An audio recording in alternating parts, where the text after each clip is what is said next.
welcome back to the Discover Fort Smith podcast. My name's Josh Buchfink. I'm with the city of Fort Smith, and today with me I have a special co-host, usually behind the camera, but in front of the camera today, Joe Cline. Hello, everybody. Who does all kinds of podcasting, not just this podcast. You have your own several shows, right, that you're involved with. So thank you for being here today and for filling in for Emily. I'm glad to be here, especially beside you because you're cool. Not that Emily and Ashley aren't cool. I pay him to say that. No. He did. He gave me a $20 bill before. Yeah.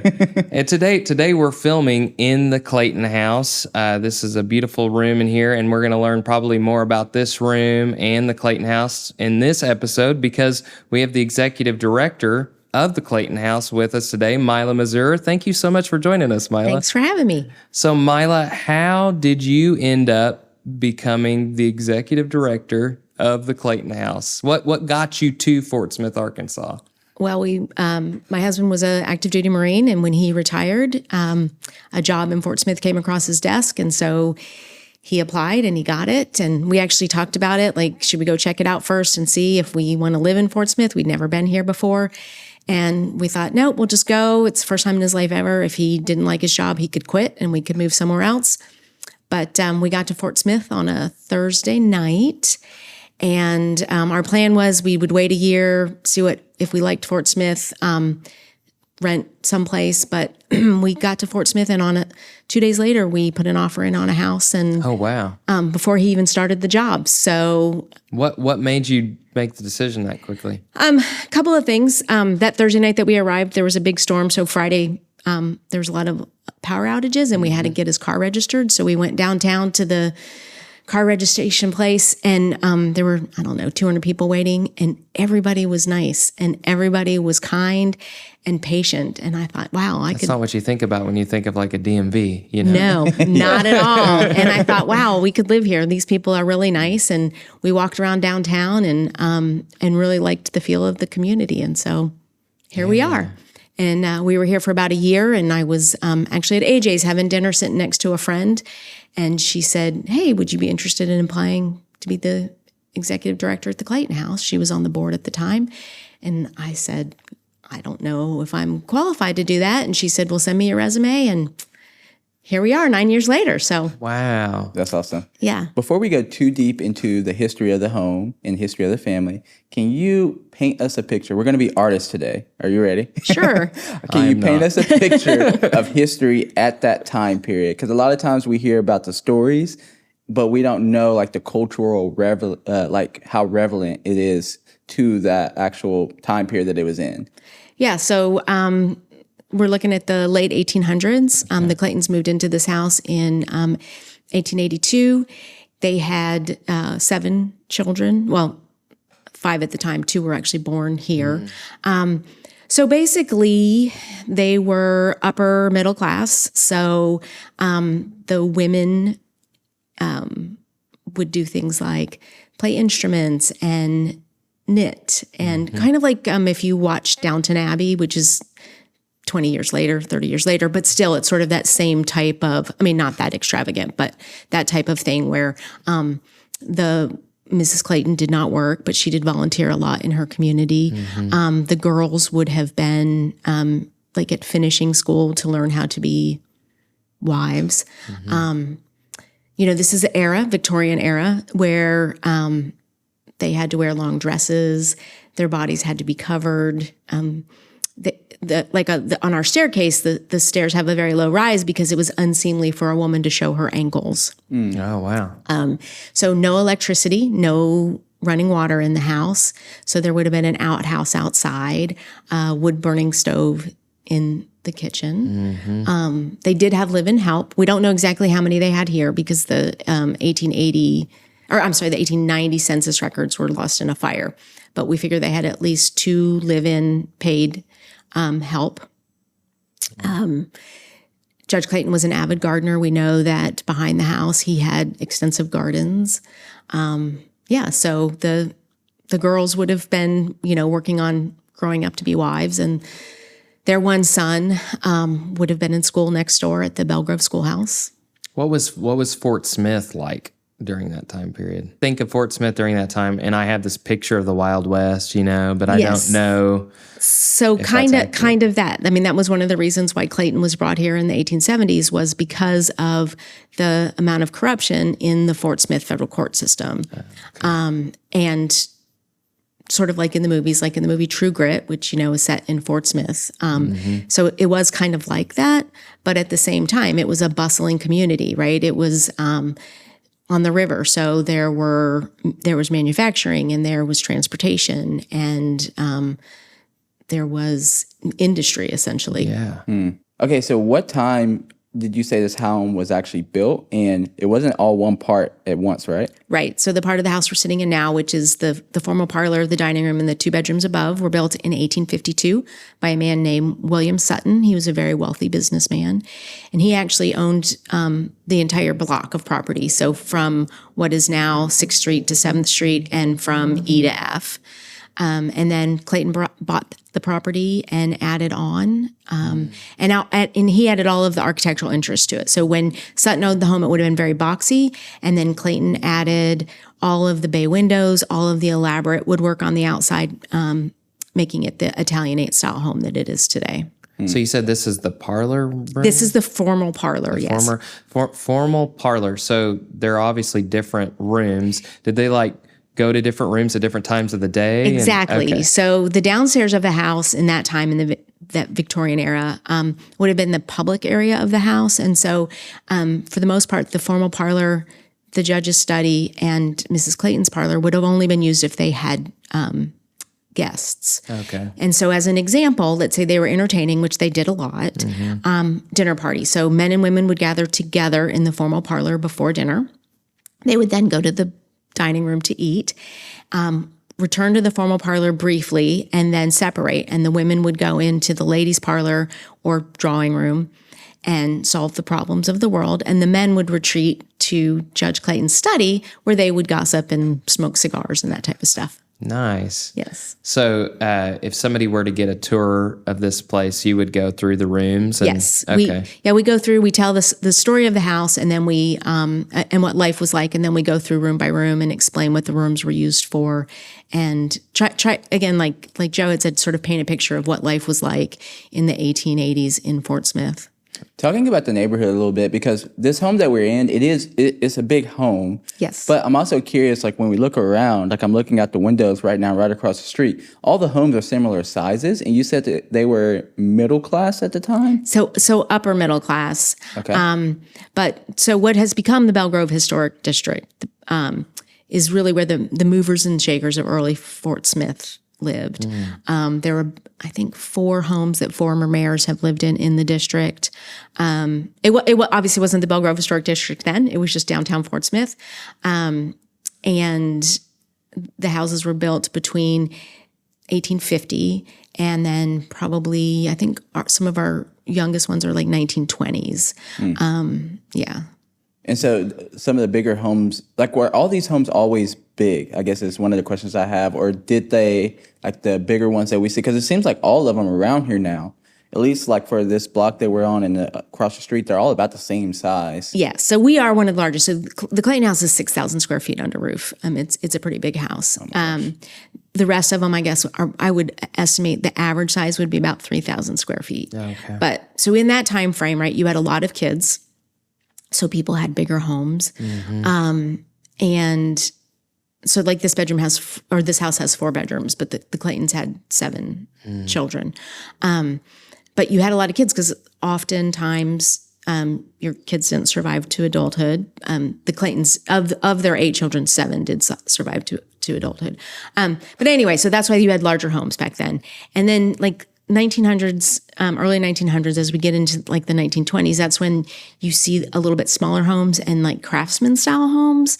And that's when a lot of these larger homes, 1920s, 1930s, turned into boarding houses. And that's not just in Fort Smith. That's pretty much in lots of downtowns across the United States where big Victorian homes get turned into boarding houses. Right.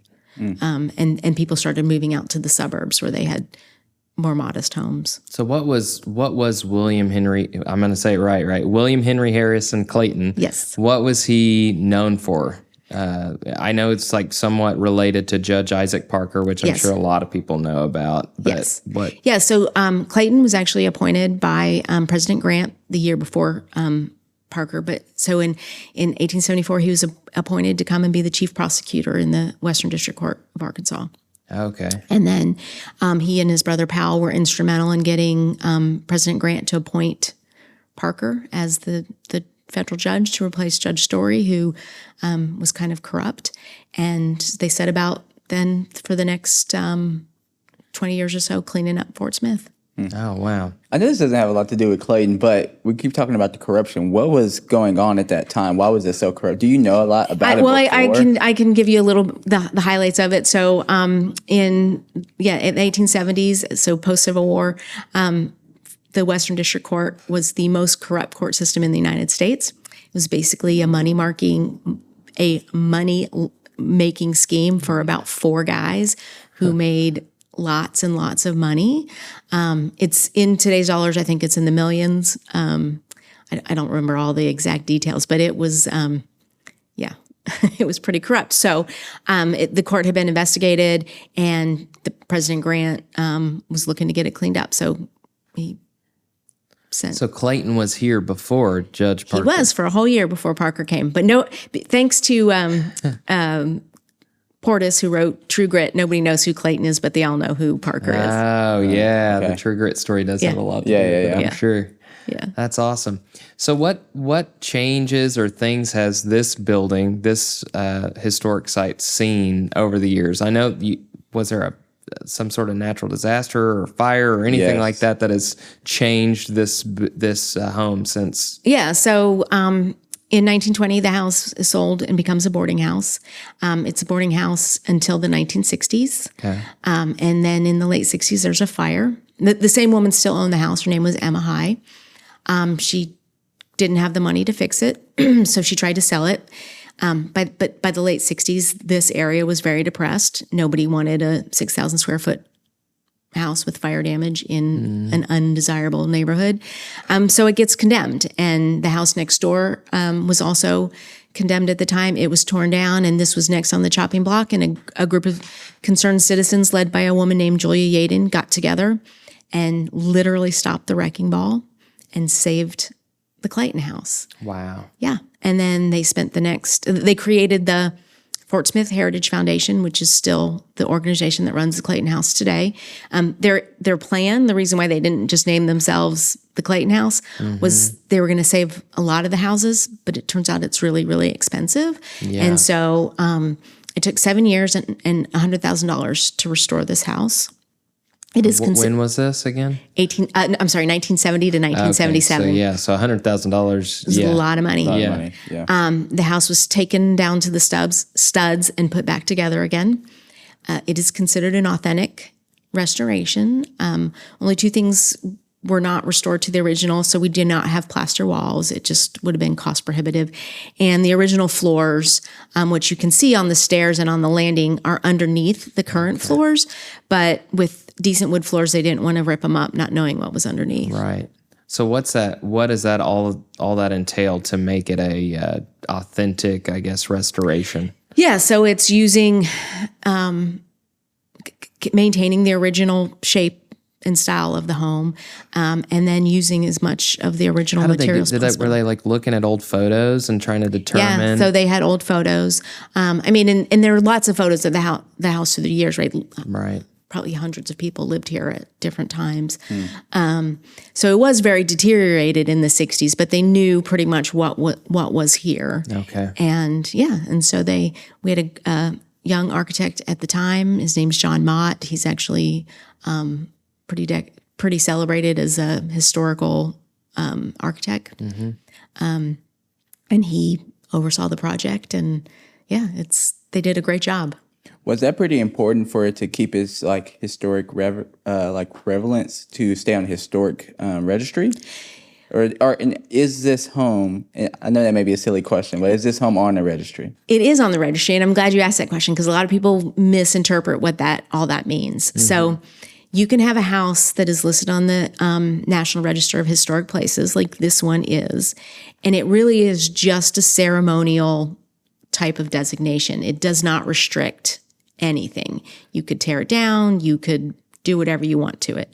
However, in 1973, this same group of citizens, the Fort Smith Heritage Foundation, in an effort to save as many of our historic homes as possible, that's when they created the Belle Grove Historic District.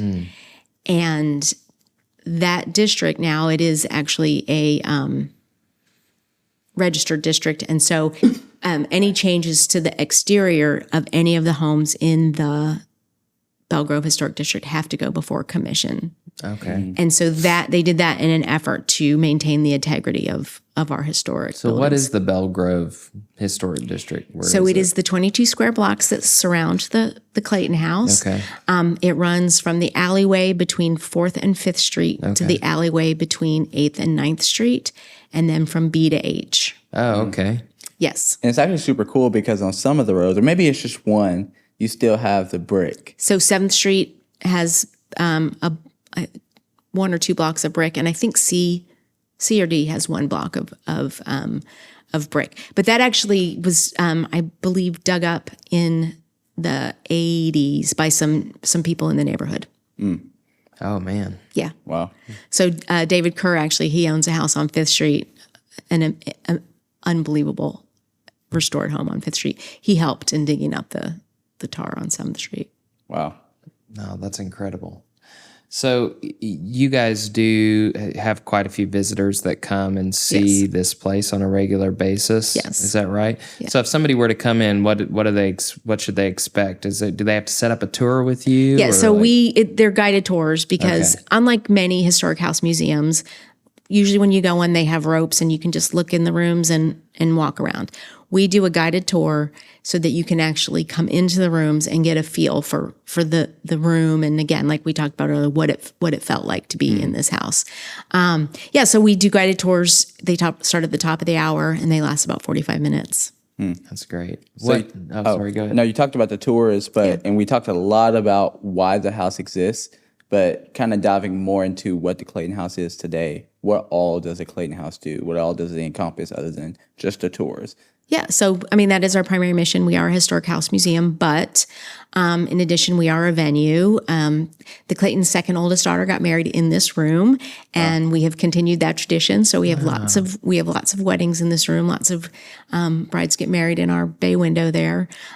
We do all types of events, baby showers, fundraisers. We participate in a lot of the community events, the fall festival, different events like that, community events.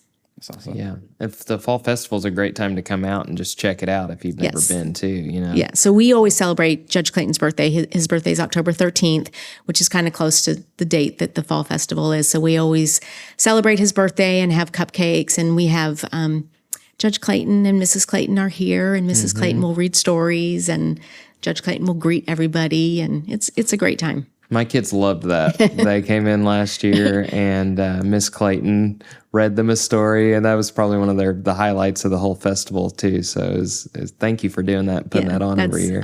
So literacy was really important to the Claytons. Yeah. Judge Clayton opened the first public schools in the state of Arkansas. Oh, wow. Yeah. So before him, only white boys could be educated.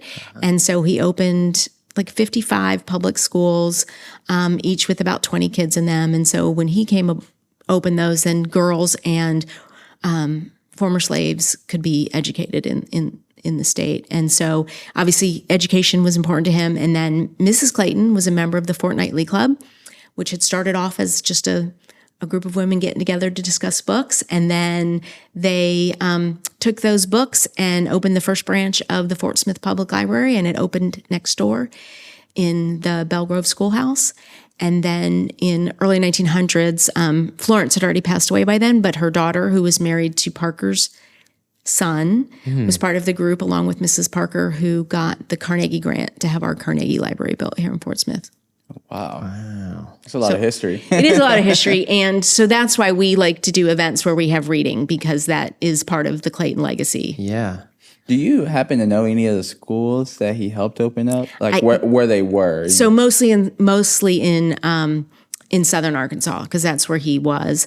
And then in Fort Smith, our first public schools were opened by John I always get his name wrong because there's a northern way and a southern way to say it, but it's John Carnell or Carnell. Yeah, a lot of people around here say Carnell or yeah. Yes. But, so yeah. he actually opened the first public schools in Fort Smith. Okay. Well, I have a question. Okay. And it's a good question.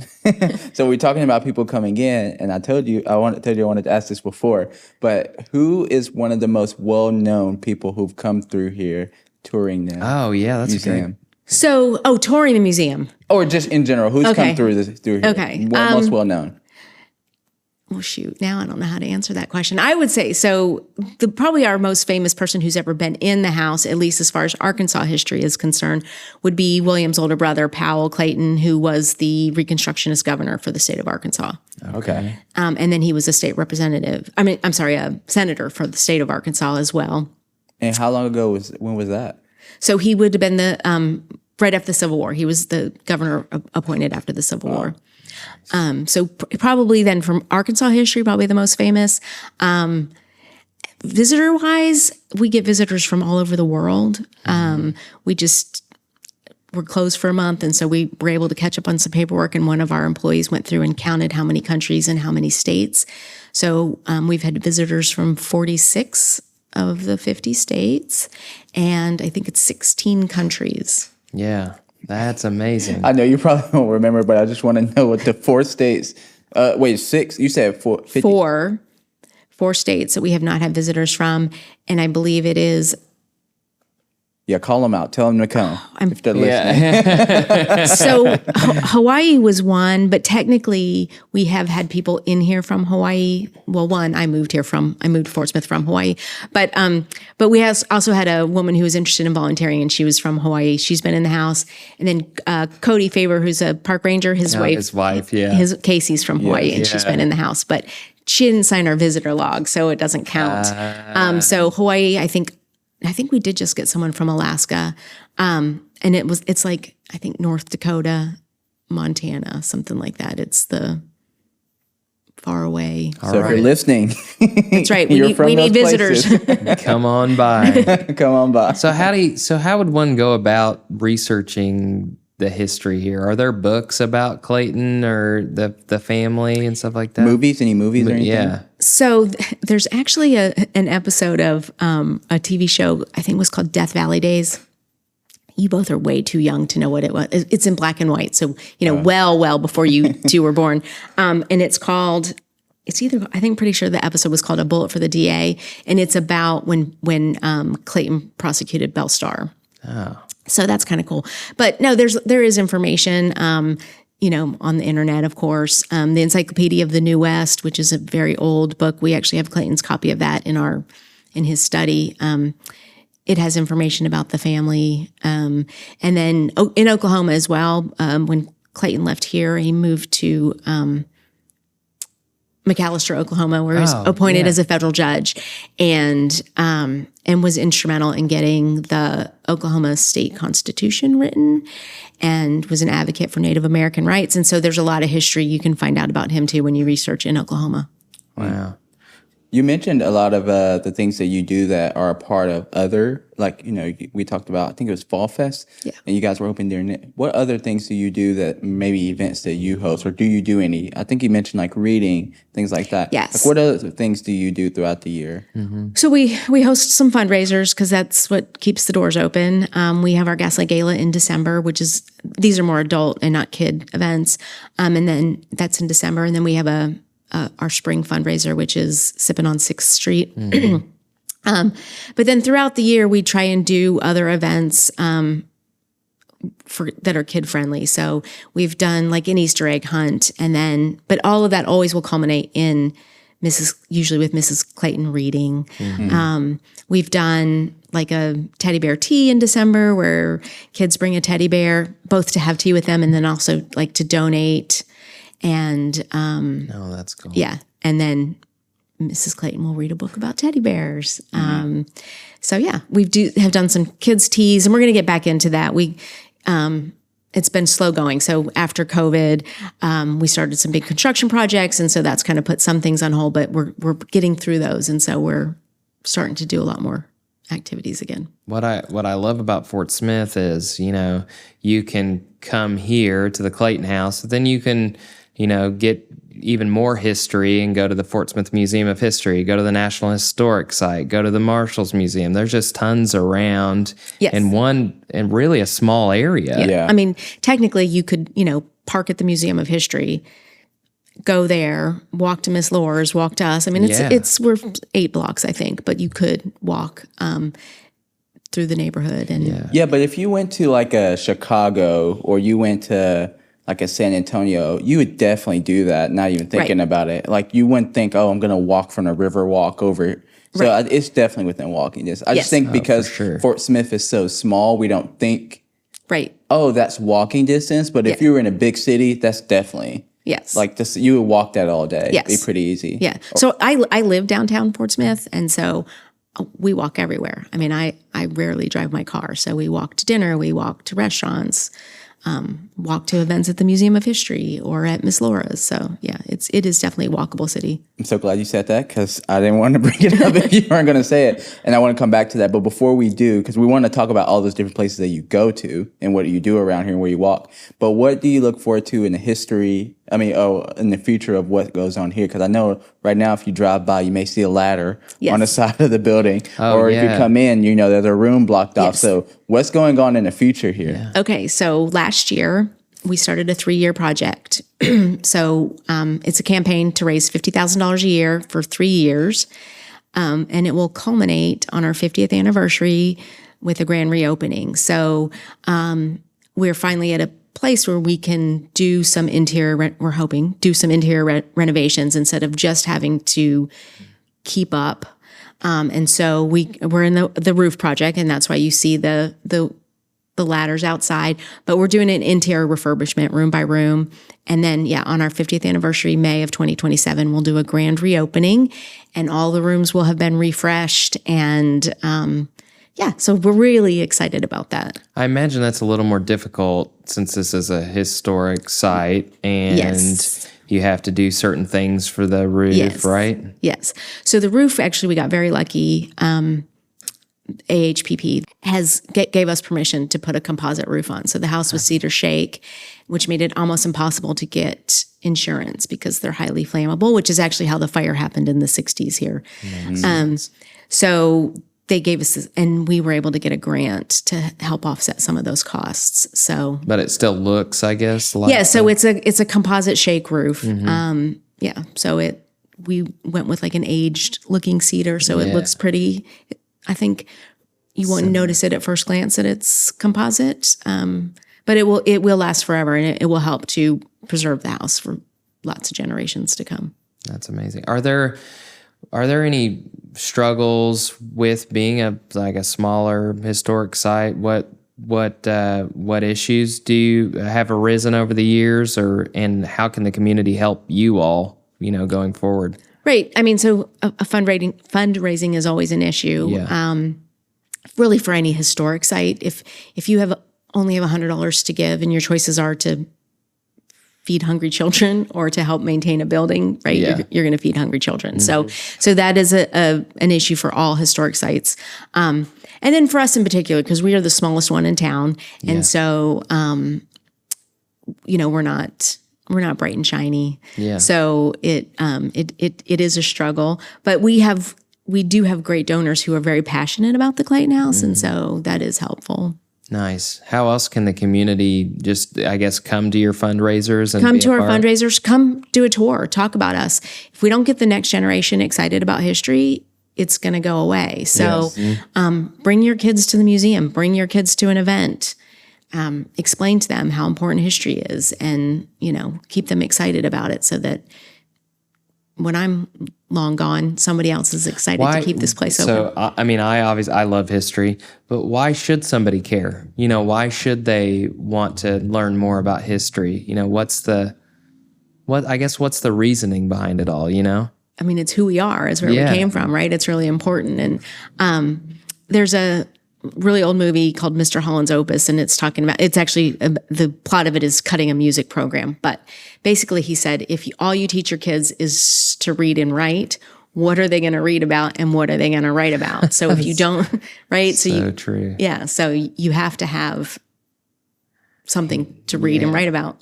And going even deeper, I think it's important that we remember where we were, like what choices our ancestors made for us, good or bad, so that we know how to make better choices in the future. Right. I think that's probably one of the most important things about history. And if if we're ever going to be better than we were before, we need to know who we were before. So important. Absolutely. If you don't look back, it's really hard to look forward. Yeah. Oh, that's good. Yeah. Yeah, it's very good. It's good. So you mentioned walking. Yes. And going to different places. Yes. Where do you and your husband, where do you guys like to go, eat or have fun in the area? And how long have you been here? Because you say you're not a Fort Smith. No, we are not. We've been here for 9 years. We moved here in 2016. From Hawaii, you said. From Hawaii. Which you've lived all over. I have lived all over the world. Literally, I lived in Japan. I lived in Germany. I was born in South America. Yes, but you somehow landed in Fort Smith. We landed in Fort Smith, and I love Fort Smith. And again, I moved to Fort Smith from Hawaii. Yeah. Which is That's why I laughed. That is my that is my happy place. But Fort Smith is really a welcoming community, and we always thought when he retired, we'd buy land somewhere and have horses and anyway, short story long. We spent 5 months in a small town in Australia called Parap, and we only had one vehicle, so I had to walk everywhere. I walked to the grocery stores, I walked to the restaurants, and that was right before he retired. And I said, no, that's what we need to do. Yeah. And so we live downtown. We walk to AJ's. We can walk to Brunswick Public House. We can walk to really anywhere. The Bakery District. And we do. I bought my car 2.5 years ago, and I have 7,000 miles on it. Oh, wow. That's awesome. Yeah, and that includes a couple trips to Dallas and Northwest Arkansas. So, so we walk. It's nice. And Brunswick Public House, you mentioned that just now. I don't think anybody's mentioned that on this show before. It's kind of like right by AJ's, right? It's right. It's in between AJ's and the Bakehouse. Nice. What is it? It's a pub. They just sell beer and wine, but lots of craft beers. Actually, the guy who runs it is a guy named Ed, and he drives once a week up to Northwest Arkansas and hits all those small breweries and brings back beer so that we have they have a really good selection of Arkansas craft beers. Wow.